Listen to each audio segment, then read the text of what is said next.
in the heart of an ancient forest, a Zen master and his disciple found tranquility. The forest, a timeless stronghold of nature, whispered its secrets to those who listened. Amongst these silent listeners were an old Zen master and his disciple, two souls in search of serenity amidst the towering trees and the rustling leaves. They sat in silence, the world around them vibrant with life, yet tranquil in its existence. The disciple, a young man eager to learn, broke the silence. His voice echoed the concerns of many young hearts, troubled by the complexities of social interactions. He shared with the Zen master his struggles, his confusion, and his dissatisfaction with the people around him. He spoke of friends who drained his spirit rather than uplifted it, of companions who brought him not joy but disquiet. The Zen master, a man of profound wisdom, listened attentively. His eyes, aged by time yet alive with understanding, observed the disciple. He saw not just a young man but a reflection of countless others, struggling to navigate the labyrinth of human relationships. He considered the disciple's words, understanding the heartache they carried. He knew the young man was not alone in his experiences. Many had walked this path before him, and many more would follow. He also knew that the answers the disciple sought could not be handed to him.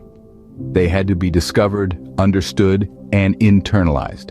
And so the Zen master chose to teach through a parable, a story that would mirror the disciple's experiences, a tale that would not merely present solutions, but would guide the disciple to find them himself. He believed in the power of stories, in their ability to reveal truth and impart wisdom in ways that direct advice often could not. He looked at the disciple, his gaze steady and his voice calm. He began his lesson not with a lecture but with a story. "Let me tell you a tale," he said, his voice blending seamlessly with the rustling leaves and the whispering breeze. The Zen master, with a knowing smile, began to weave a tale. Once upon a time there lived a discontented companion.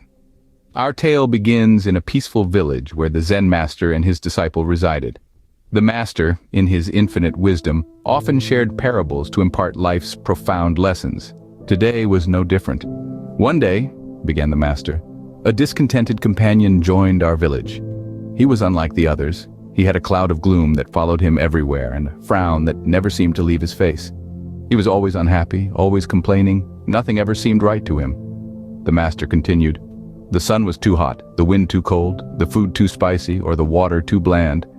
He found fault in the smallest of things, and his discontentment seemed to have no bounds." The Zen master took a moment to let the words sink in before continuing.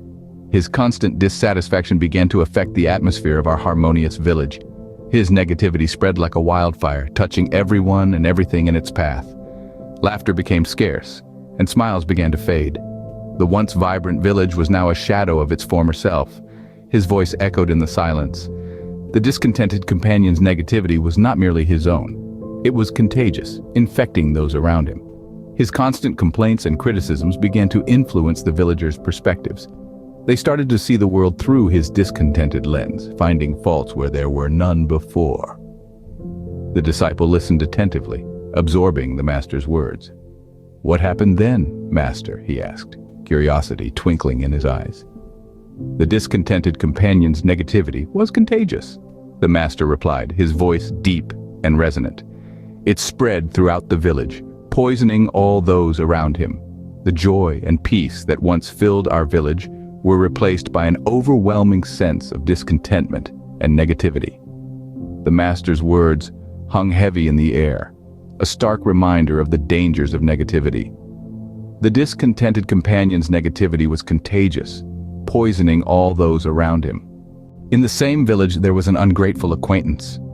The Zen master's voice echoed in the quiet room. "This person, my dear disciple, was known for his lack of gratitude. No matter how kind others were to him, he would always focus on the negative. Picture a man who receives a gift of a beautiful ripe apple.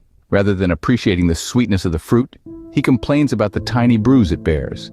He ignores the effort made by the giver, the journey the apple made from the tree to his hands, and the nourishment it provides. His heart was a barren field, unable to grow the seeds of gratitude. He always saw the glass as half empty, never half full. This, my dear disciple, is the ungrateful acquaintance, a person who fails to appreciate the good deeds of others and fixates only on the flaws." The ungrateful acquaintance's lack of appreciation left a bitter taste in everyone's mouth. A stone's throw away an envious neighbor dwelled, the Zen master began, his voice echoing across the tranquil garden. The envious neighbor, the third type of person to avoid, is like a cloud of smog that suffocates the joy out of life. The master leaned back, his wise eyes glinting with knowledge. This neighbor, he had a beautiful garden, a loving family, and was blessed with good health. Yet he found himself in a pit of discontent, always eyeing the prosperity of others. He continued, the envious neighbor was never satisfied with his own. Despite his bountiful garden, he envied the lushness of another's. Despite his loving family, he coveted the harmony of another's. Despite his good health, he desired the vitality of another's. The master paused, letting the words sink in. His life was consumed by envy and jealousy, leaving him in a constant state of dissatisfaction. His constant comparison with others was a toxin, poisoning his own happiness. The master went on. He was so engrossed in what others had that he overlooked his own blessings. His envy clouded his vision, making him blind to the beauty of his own life. The disciple listened intently, the master's words resonating within him. The envious neighbor's life was a testament to the destructive power of envy. It's a poison that seeps into the heart, causing discontent and unhappiness. The master concluded, remember, my disciple, life is not a competition. Each one of us has a unique path to tread. Do not let envy cloud your vision. Cherish your blessings, value your achievements, and appreciate the beauty of your own life. The master's words hung in the air, a profound silence enveloping the serene garden. The envious neighbor's constant comparison was a thorny path leading nowhere. The master's voice echoed, a potent reminder of the destructive power of envy. The Zen master finished his tale, looking at his disciple with wise eyes. The essence of my narrative, he began, is to recognize the types of people who drain your energy and disturb your peace. The discontented companion, always dissatisfied, breeds negativity. The ungrateful acquaintance who fails to appreciate fosters ingratitude. The envious neighbor, forever covetous, feeds resentment. These are not the people to surround yourself with. His voice echoed in the quiet chamber. Instead, seek those who radiate positivity, who express gratitude for life's blessings, who rejoice in others' success as if it were their own. They are the ones who will uplift you, inspire you, and help you grow. The disciple absorbed the master's words, a new understanding dawning within him. He finally grasped the significance of the company he kept. The disciple, enlightened, thanked the master for his wisdom, promising to apply it in his life.